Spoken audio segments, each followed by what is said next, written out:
ज्ञानानंद स्वभावी मुमुक्षु साथियों, स्वागत है आपका समय सार नाटक के इस स्वाध्याय में। हम बात कर रहे हैं बंद द्वार की, और बंद द्वार में भी चर्चा चल रही है कि शिष्य ने गुरु से शंका की, प्रश्न पूछा। प्रश्न क्या था कि आपने बहुत सी बातें बताई कि चेतन जो है कर्म का बंधन करता है, अज्ञानता में करता है, पर मूल बंध का कारण, मतलब बंध का मूल कारण क्या है? तो गुरु ने उसको जवाब दिया शिष्य को कि पहले हम ये समझें कि बंध है क्या, और संसार का सुख और आत्मा का सुख असली और नकली कैसे है, कैसे भासता है हमको, सुख पर होता नहीं है। तो उदाहरण दिया कि जैसे स्वच्छ स्फटिक मणि हो और उसके नीचे चारों ओर पूर दिए जाएं रंग बिरंगे नगीने अथवा कोई मणियां अथवा कोई रंग बिरंगे धागे। अब वो स्फटिक मणि है, वो सफेद ही रहेगी, वो कोई रंग बिरंगी नहीं हो जाती, परंतु जैसे रंग की झाई उसके ऊपर पड़ती है वैसे ही रंग की वो दिखाई देने लगती है। एक तो ये उदाहरण दिया। उसी प्रकार जीव जो है पुद्गल की ममता में बंध कर, जो ममता कैसी है, वो स्फटिक पर रंग पड़ते हैं, दिखाई देती है रंगीन, वो पर है नहीं रंगीन। उसी प्रकार से पुद्गलों में सच मानकर, पुद्गलों को ही सच मानकर अज्ञानी जीव उसमें ममत्व करता है, आसक्ति करता है और बंध जाता है। आगे और उदाहरण देकर समझा रहे हैं। जैसे मही मंडल में नदी का प्रवाह एक, ताही में अनेक भांति नीर की ढरनी है। पाथर की और जहां धार की मरोर होती, काकर की खानी तहां झाग की झरनी है। पौन की झकोर तहां चंचल तरंग उठे, भूमि की नीचानी जहां भौर की परनी है। तैसे एक आत्मा अनंत रस पुद्गल, दूह के संजोग में विभाव की भरनी है। भर दिया है रस। काव्य के अंदर तत्व को प्रकट करना आसान बात नहीं है, और ऐसा ये कार्य कर दिखाया है पंडित बनारसी दास जी ने। बता रहे हैं जैसे महिमंडल में नदी को प्रवाह एक, धरती पर नदी है, नदी धरती पर ही बहती है, तो नदी का प्रवाह, नदी भी एक है, उसका प्रवाह भी एक है, और एक जैसे नदी के प्रवाह में तरह तरह की पानी की अनेक अवस्थाएं होती हैं। ढरनी माने अवस्थाएं, पानी का बहाव, बहाव का डिजाइन, तो उसको ढरनी शब्द कहा है। ताही में अनेक भांति नीर की ढरनी है। एक नदी है, नदी का प्रवाह भी एक है, और उसमें पानी के बहाव की जो अवस्थाएं हैं वो अनेक प्रकार की हैं। कैसी कैसी बताई? पाथर की ओर, पाथर की जोर तहां धार की मरोर होती, जहां पे कोई पत्थर आ जाए वहां वो पानी का जो बहाव है वो मोड़ ले लेता है। मरोड़, मरोड़ माने टेढ़ा मेढ़ा होके वो बहता है। कांकर की खाने तहां झागे की झरनी है, और जहां पे बहुत सारे कंकर इकट्ठे हो आ जाते हैं पानी के बहाव के बीच में, तो वहां पे क्या होता है, झाग उठने लग जाते हैं पानी में। पौने की झकोर तहां चंचल तरंग उठे, और जहां कहीं हवा का झोंका आता है, हवा का झोंका, झकोर माने झोंका, हवा चलती है, हवा का झोंका आता है, वहां पर पानी में चंचल तरंगें उठती हैं, बार बार उठती हैं, उसी में विलीन होती हैं, उठती हैं विलीन होती हैं। वहाँ पर पानी की ये अवस्था होती है। भूमि के नीचे आने तहाँ भौर की परनी है, और जहाँ जमीन थोड़ी नीचे हो जाती है, भाई नदी तो ऊपर बह रही है ना, दिखती नहीं है कि जमीन नीचे है, लेकिन भंवर दिखती है वहाँ पानी में। और इसका मतलब ये समझ लो कि जहाँ भंवर पड़ रही है वहाँ धरती ढालू है, ढलान है धरती में। तैसे एक आत्मा, अब 1 2 3 प्रकार की पानी की अवस्थाएं बता दी नदी की। तो तैसे माने इसी प्रकार एक आत्मा अनंत रस पुद्गल, और पुद्गल तो बहुत प्रकार के हैं, उनका रस भी अनंत प्रकार का है।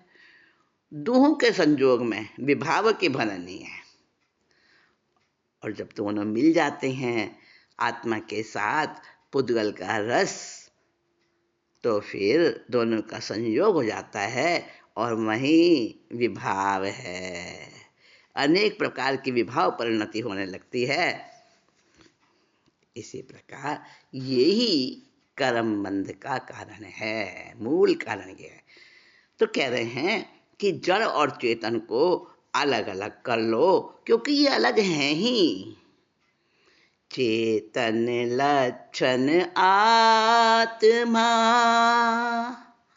जड़ लक्षण तन जाल, तन की ममता त्यागी के, लीजे चेतन चाल। पहले से हमेशा से जड़ और चेतन यानी आत्मा और पुद्गल अलग अलग थे और मिलते कभी नहीं।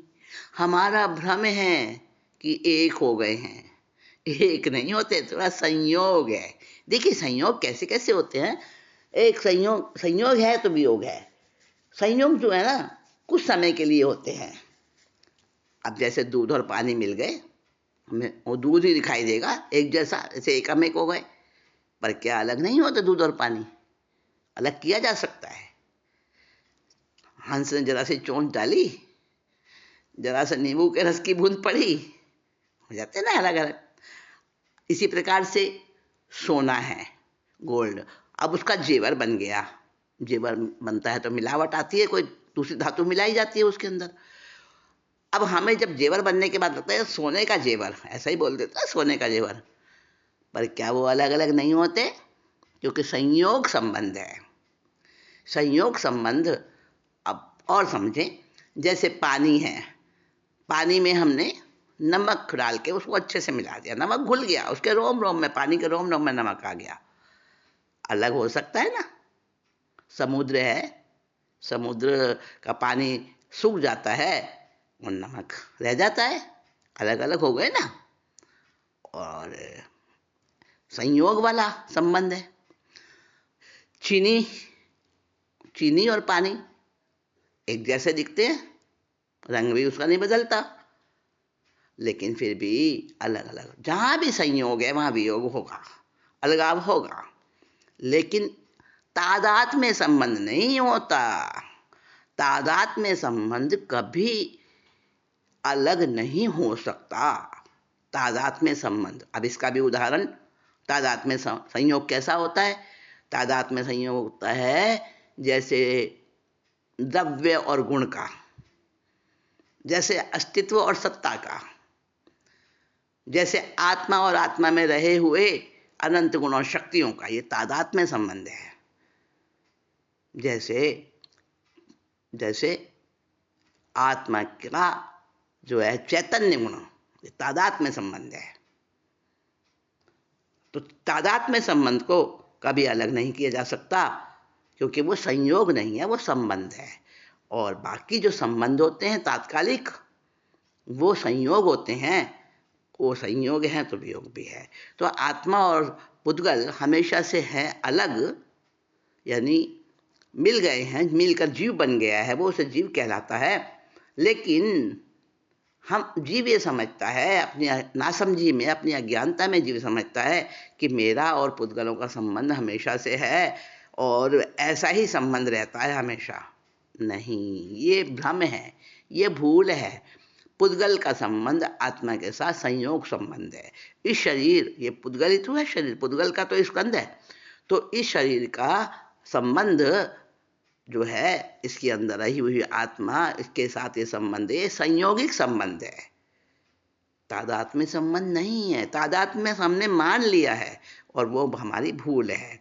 तो हमें जानना है वेद विज्ञान द्वारा कि ये संबंध तादात्मिक संबंध नहीं है, ये संयोगिक संबंध है और अलग अलग ही हैं दोनों, कभी मिले नहीं आपस में।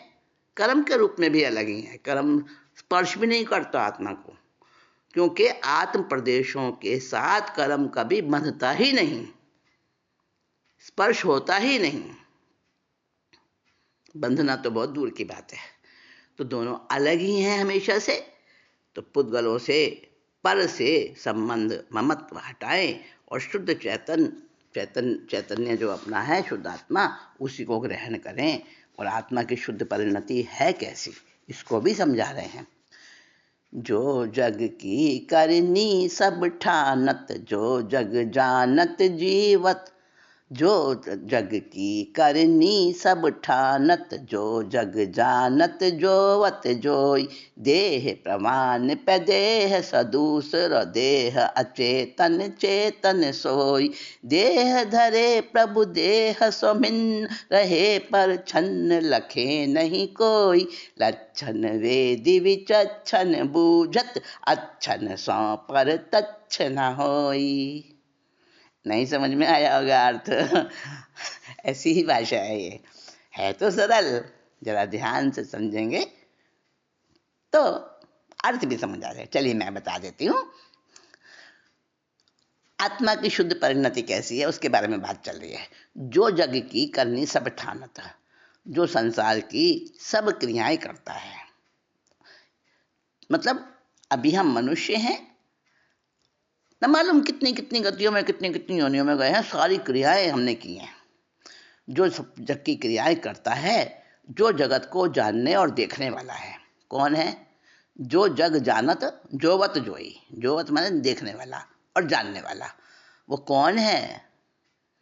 हम तो कहेंगे ये शरीर है हमारा, इसमें आंखें देखती हैं, कान सुनते हैं, दिमाग हमारा सोचता समझता है, मन विचार करता है। नहीं भाई, सचमुच में सारी क्रियाएं करने वाला, जगत को जानने वाला, देखने वाला, वो शरीर से अलग है, शरीर नहीं है, इंद्रियां नहीं है।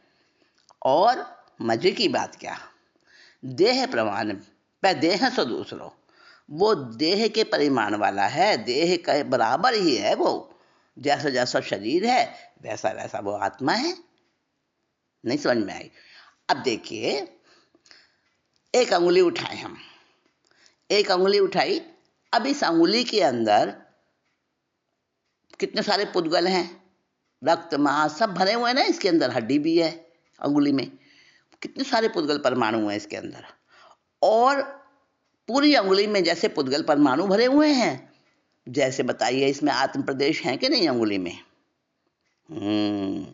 अंगुली के ही आकार के पुद्गल परमाणु भी हैं और अंगुली के ही आकार के आत्म प्रदेश भी यहाँ पर मौजूद हैं।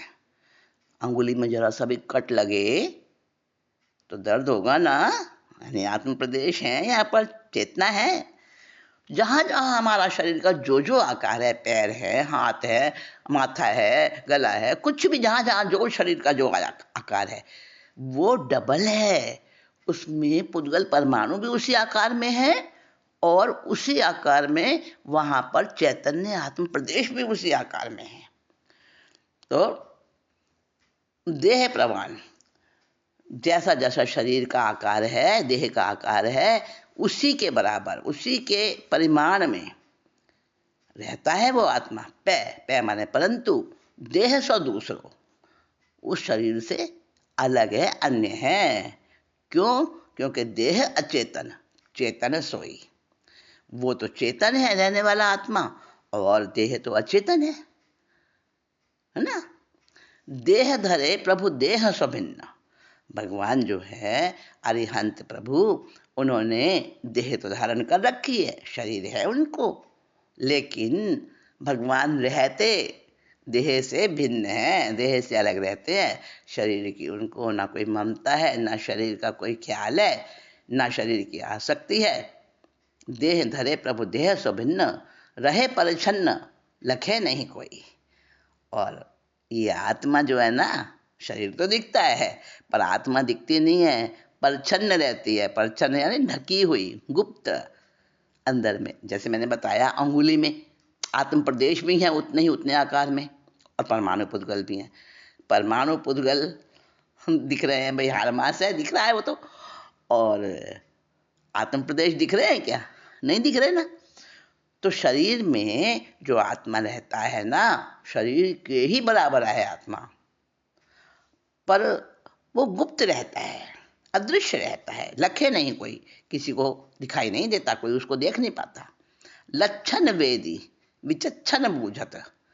और जो लक्षण दिखते हैं चैतन्य के, क्रियाएं दिखती हैं, बोलना, चालना, हंसना, खाना, पीना, सोना, जो भी कुछ, सारे लक्षण है ना चैतन्य। चैतन्य अपने लक्षण से खुद को प्रकट करता है। तो लक्षण वेदी, लक्षणों को जानकर, विचक्षण बूझत, विचक्षण माने विद्वान, समझदार, है ना, वो ज्ञानी, वो विचक्षण ज्ञानी उसको जान लेता है, आत्मा को जान लेता है। नहीं दिखता तो भी आत्मा उसे पता चल जाता है ज्ञानी को। अच्छा न छो परतच्छ न होई, लेकिन वो अच्छन से यानी इंद्रियों से, आंखों आदि से, आंख, कान, नाक और जीभ और स्पर्श इंद्री, ये इंद्रियां है ना 5, अच्छन माने ये 5। तो इन 5 से वो दिखता नहीं है। अब अच्छन का अर्थ मैंने इंद्रिय कैसे कर दिया? ये है अक्ष, अक्ष शब्द है, और इस भाषा में, देसी भाषा में इसको अच्छ, अच्छ न माने विशेषण के लिए, विशेषण के लिए न लग गया, अच्छन सो यानी अक्ष, जितने भी अक्ष है, अक्ष यानी हमारी इंद्रियां, ये पर्यायवाची है इंद्रियों का, अक्ष, अक्ष शब्द है यहाँ पे। तो हमारी इंद्रियों से प्रत्यक्ष नहीं होता, दिखता नहीं है वो, फिर भी ज्ञानी जो है, विचक्षण यानी ज्ञानी, ज्ञानी उसको लक्षण से समझकर उसको जान लेते हैं।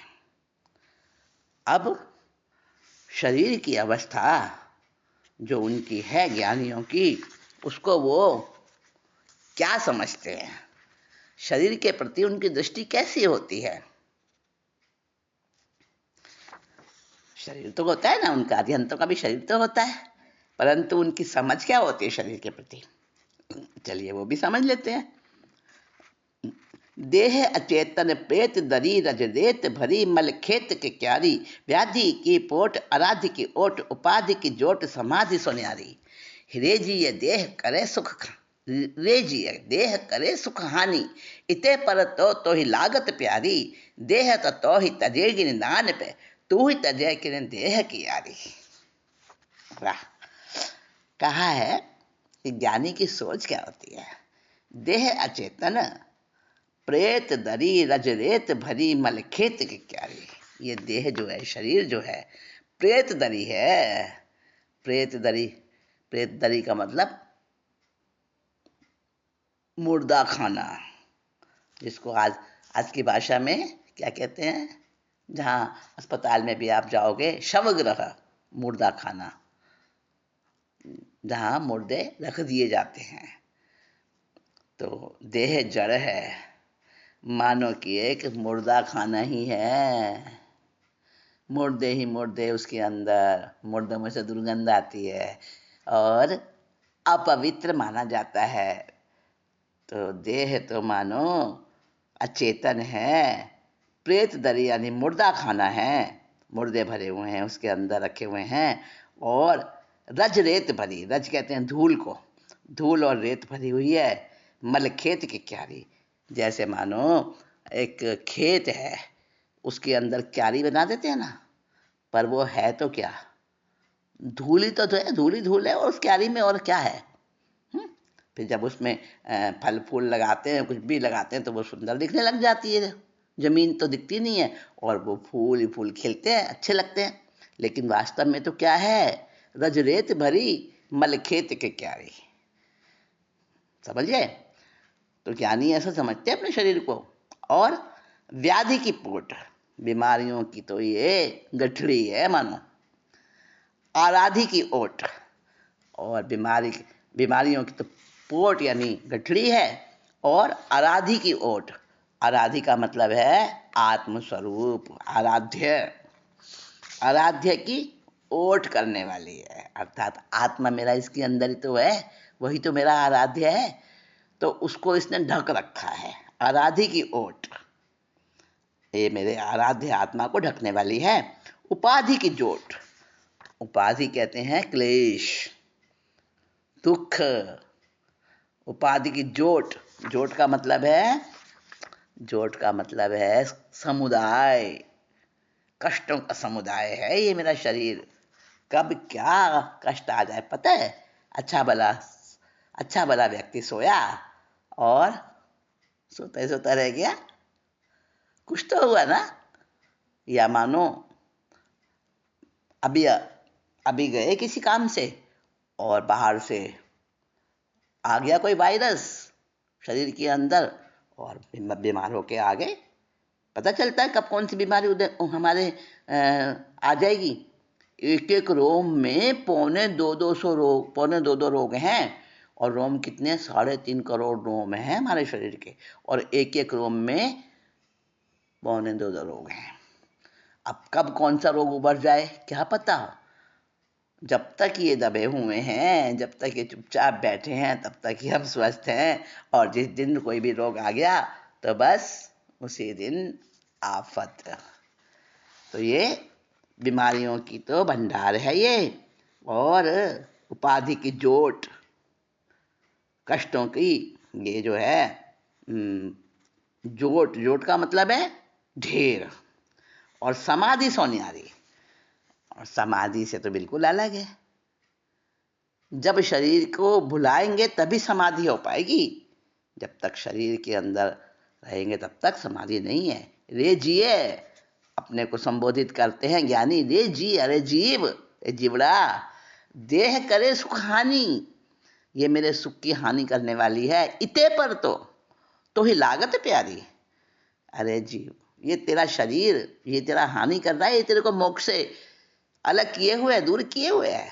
देखो अरिहंत केवली बन गए हैं, उनको वही सुख है जो कि सिद्धों का सुख है, परंतु वो शरीर आड़े आ रहा है। तो उनकी क्या चिंतन की क्या उनकी हालत होती है। वो कहते हैं शरीर ही तो है जो मुझे सिद्ध बनने से रोक रहा है। पर शरीर है, प्यारा लगता है, अरिहंत का शरीर कितना सुंदर होता है ना, पर उनको लिए सुंदर नहीं है। वो अपने शरीर को देख के ऐसा सोचते हैं, रे जिए देह करे सुख हानि, इते पर तो ही लागत प्यारी। देह तो ही तजेगी निदान पे। जब मृत्यु आएगी, अंतिम समय आएगा, अंतिम शरीर होगा, तो उस समय देह तो तुझे छोड़ेगी, चली जाएगी। निदान पे माने परंतु, तू ही तजय किन देह की यारी। किन माने क्यों नहीं छोड़ता है तू ही तजय किन, क्यों नहीं छोड़ता है देह की यारी। तू पहले ही इस शरीर की ममता को, इसके अनुराग को छोड़ दे, क्यों नहीं छोड़ता है। कितने सुंदर चिंतन है ज्ञानी के। इस समय सार नाटक में वाह, क्या क्या सुंदरता भरी पड़ी है। अभी हमें यहीं संतोष करना पड़ेगा, समय का तक आ जाए। अगली मीटिंग